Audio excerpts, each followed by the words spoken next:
Howdy, it is Cody from the Cubes of Nerdom. How y'all doing? I wanted to take a moment today to finish up our segment on U.S. Tank vehicles in World War II. We are definitely up at the tank big boys and tank destroyers. This is going to be some fun stuff. This is the stuff I've been looking forward to. We have one more Sherman variant, as well as some really near and dear to my heart vehicles. And as you notice, there's one vehicle up here that is much older than the rest as far as year introduced in a way, because it really shouldn't be up here, but yet you'll see. It's bizarre. The game has an interesting points value system that we'll talk about and we'll review. Are they accurate? And let me know down in the comments below, are they actually accurate? Let me know, because this is a fascinating thing, and we will be going back and using the M4A1 Sherman overall as the kind of starting point. I really still think maybe that defense is a little bit high. But overall, you know, we'll use this as our baseline. The first vehicle that we have up today is a Sherman. But this is a special Sherman. This was actually one of my favorite things to just pull, and I pulled a lot of these silly things. The Sherman Calliope. And at first I was like, when I first saw it, what is going on? Why is this thing so ugly? And then I got out the card and realized what I've got here is not actually a good thing, but it's a fun thing. And what this thing is actually a Sherman with a rocket launcher on top. And so the Sherman Calliope is your standard Sherman with some differences. So let's put it up against the Sherman. It is 29 points versus 21. So it is definitely different as far as point value. It has one less speed, and I agree. That is perfectly accurate because it's going to be heavier and slower because of all the things attached to it. Now, one thing I don't agree with right off the bat, 10-10-9 versus 9-9-7. The rockets are addressed down here. And so that should not be the case entirely, but yet they're saying that it has a better infantry attack directly than the Sherman, but some of it's because of how this ability works. 13-11-9 for the turret. I will say, I think that's maybe, you know, on the model itself, there's nothing wrong going on here, but you'll notice right there, there is definitely a cable, so that turret would not move in the same way. It would probably be a little slower. So still, I'm sure is accurate and still reliable, but it just seems a little strange to me. So let's talk about this. Top-mounted rockets. This unit can't attack aircraft. This unit's attacks ignore cover. Okay, let's just pause here. Can't attack aircraft, period. This unit's attacks ignore cover, period. All attacks. That does not matter. Like, even if you're just technically simulating firing the main gun, you just ignore cover. That's an interesting thing to pay attention to. And again, is that accurate? No, well, no, because this gun is not ignoring cover. These rockets would. But once per game, instead of rolling this unit's attack against an enemy soldier or vehicle, you can declare you are using top-mounted rockets. If you do, roll 8 attack dice against each soldier adjacent to the target and 4 attack dice against each vehicle adjacent to the target. This includes the target unit and friendly units. Everything we've ever found is you roll 8 dice as well on the person right there. And so, again, these numbers do not need to be up here if you've already got an attack die in here. Unless it's supposed to be, these are the main attacks that you roll for the target. It's bizarre, right? We really don't know, but it says this includes the target unit and friendly units. So the target unit should still have 8 attack dice, which isn't really great, but it's just the idea that you could rain down stuff and potentially kill or at least disrupt several things in order to let other things take care of it. So is this thing accurate? No, not up here. This is not good. But this, again, ignore cover for all attacks. Not okay. I'm guessing what it's trying to simulate is just saying that you're firing one rocket at a time, but I love the concept here. Not very accurate on certain pieces. The armor, you know, we've already talked about in previous videos. So yeah, so we move on to a tank destroyer, the M36 MGC. This thing I think is a little too big. I'm not 100% sure, but it is definitely a large model with not a lot of really great detail on it. Let's just put it right there. It's not bad by any means, but there's not a color palette scheme. There's no special, you know, I don't know. It just doesn't feel like there's much going on there. And it's sad because it's a pretty vehicle that could be even more awesome looking if it was actually given some stuff. I'm just trying to see if I have the M36 MGC. I don't know that I do, sadly. Oh, no, there we go. The gun motor carriage M36. Now, this thing has 12 inches of 12 millimeters of armor, 0.47, up to 50 millimeters, up to 2 inches. And the Sherman. Let's see here.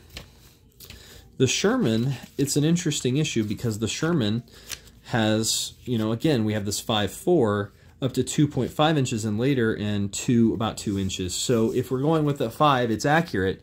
But again, I think the 5 is a little too much. So first off, we've got 36 points. This is expensive. It is speed 4. The max speed on this thing was 29.8. Let's see. Is that faster or slower than the Sherman? It's faster, 23.60 miles per hour for the Sherman. So, and then later versions were 29.19. So it's about the same as the later editions of the Sherman.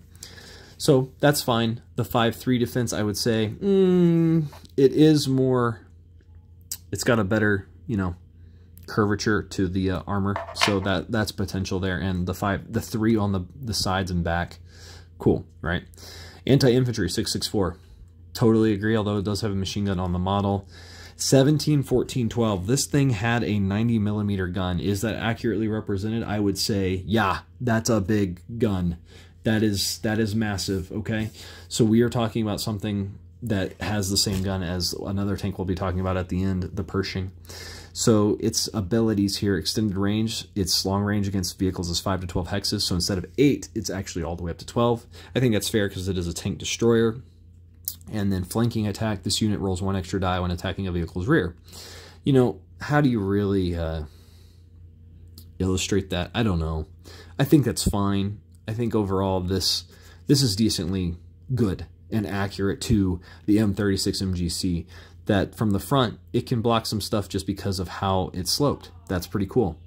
But from the sides and the rear, obviously, it's got very little armor, and I appreciate that. The 3 is signifying, hey, it's not got much here. Overall, pretty accurate. I think this is really neat to see a big gun that hits very hard. Now, we come to the next thing that's actually 1 point more expensive and one of my favorite vehicles in the entire game, the M3 Lee. The British version was the Grant and has a very different style. I don't even know if they have one in the game. So I stopped buying at a certain point, and I haven't seen any that I'm aware of because they changed the size of the models because they weren't accurate to each other all the time. And they actually made them bigger, which kind of saddened me because they're easier to fit in tackle boxes at this size. And this thing, overall, I just love the sculpt because when you look at this, is the M3 Lee an ugly vehicle? Yes, it is. And yet, in its ugliness, it is just, there's something about it that I have always found as beautiful, and it's very much, let me see if it gets focused, there we go, World War I era design of hatches to get out on the side, rivets. It's a stopgap vehicle on the Sherman hull that it is just trying to get a bigger 75 millimeter gun into a vehicle. And I've often wondered, because the weird study thing is, which one is the main gun? And some places even say that this is actually the main gun, the 37 millimeter. And I don't know that I would say that's incorrect necessarily, just because of how this thing could be used. This would be way more useful and usable in a lot of situations. Now, why are we talking about it now is because of gameplay-wise. It is 37 points. This boy is expensive. Now, that being said, I think he is worth every penny of it in a gameplay perspective. Now, the frontal armor on this thing was 2.25 inches. So it actually has more armor on it than a Sherman. That's insanity, okay? Just keep that in mind. So, and I say that I'm talking about the early production Shermans. Now, later ones had 2.5 inches. So eventually it's outclassed in that way by the Sherman, but to the regular Sherman, it does have a better armor, and it only has 0.5 inches on potentially somewhere in the rear areas kind of thing. So 5.4, again, I think it's, if we're going to say the Sherman's pushing it, I'd say the M3 Lee is pushing that number as well. It is speed 3. They only go, let's see, 26.08 miles per hour, which I think is kind of weird. According to this, their max speed is 2.5 miles per hour faster than the early production Shermans. And see, that's a little frustrating because they're speed 3 rather than speed 4, but it's because it's of this down here. Now, let's just compare out of curiosity, right? 997, 997, same thing, they got machine guns. 975, 1311, 9. The reason this is so low, and it's actually very accurate, is their main attack gun that they're saying up here is actually the 37 millimeter, the turret gun up here, right? And so what you're firing right here is 975. This is not a very good gun, clearly. But what's interesting is, in your assault phase, this unit can make an extra attack at 12, 10, 8. The target must be a vehicle in front of this unit because it's on a very limited sponson. Now, that is 1 less than this thing, and I think that is accurately represented because this gun is not as wieldy and not as usable because of how it functions. It's just not. And that's okay. Tall silhouette, this unit fails cover rolls. Totally understood. It's visible. Good. The one thing that breaks the game and gets a little crazy and why it's 37 points. Strike and fade 1. In your assault phase, this unit can move at speed 1 after attacking. So if you're going first, you attack, you shoot, and you get to do 2 attacks into infantry and then the big gun, or 2 anti-vehicles. You know, get a little thing on the little truck and then the big gun into something else. And then strike and fade back 1 space so that way they can't shoot you. Gameplay-wise, this is broken. And it's a ton of fun if you have this stuff and using it. Now, granted, that's okay because of the point values here. It's crazy when you get way lower point values. I love this thing because all of a sudden it goes, yeah, I fail cover rolls, but I'm out. You can't even see me. And so its speed is reflected in this right here, that it's good at running up and then running away to save itself. And I like that, but it's also, I don't know if it's really that accurate. I would be hard-pressed always to see the strike and fade as valuable because, or accurate, because it just feels a little, you know, gamey. Anyway, we do actually, ironically, have one more Sherman that I forgot about. This is actually the Sherman Easy 8. This is a late production Sherman, as you can definitely tell, and it is, I love this design. It is beautiful. The Sherman Easy 8. Let's talk through this one a little bit in comparison to the Sherman. 54 points. So for this thing, you could take 2 of these at 42 points and still have another 12, right? That's insanity. You could have 2 regular Shermans, so why take this? They are saying that, first off, this thing has the same speed. It's got a 7.6 defense. If this thing had logs strapped to it, totally good for it. Totally okay. It doesn't, though. Don't like that. Don't really like this. I don't feel that this is very accurate because a late war production Sherman, granted, should have better armor, but not 7.6. That's ridiculous. Absolutely ridiculous. So, anti-infantry 7.76, it is way less than the regular Sherman. It's terrible. We're saying a 76 millimeter here, 14, 12, 10, up by 1. That's totally fine. You know, it is not a 90 millimeter. 76 millimeter apparently was better. Transport, it can carry 1 soldier. That's always cool. It can enter hill hexes as though they were clear hexes, sorry. Armor-piercing rounds once per game before you roll this unit's attack against the vehicle. You can declare you're using these rounds. If you score 2 hits against that vehicle with this attack, score an additional hit. So you could one-shot a bigger vehicle if you can get through. Superior Armor 2, an attack must beat this unit's defense by 2 or more in order to score 2 hits against it. And unfortunately, there is nothing on this card to give any explanation. Is it accurate? No, I don't think so. That's way too much armor. That's insanity. We are pushing into heavy tank territory. Is it a fun vehicle to play? Well, yeah, because what are you getting for those extra points? +2 to your defense at front and on the back and sides. Like, that's a lot. That means things that would normally scare you tickle at best, right? And so, I don't know. In my tank book, we talk about it. It says crews added track links, logs, and sandbags to increase production. But the unfortunate thing is, are those shown here, right? There's stuff on the back right here, but there's nothing on the front. There's nothing on the side. And I get that they wanted to show a really beautiful model, but I don't know. That gives me great pause.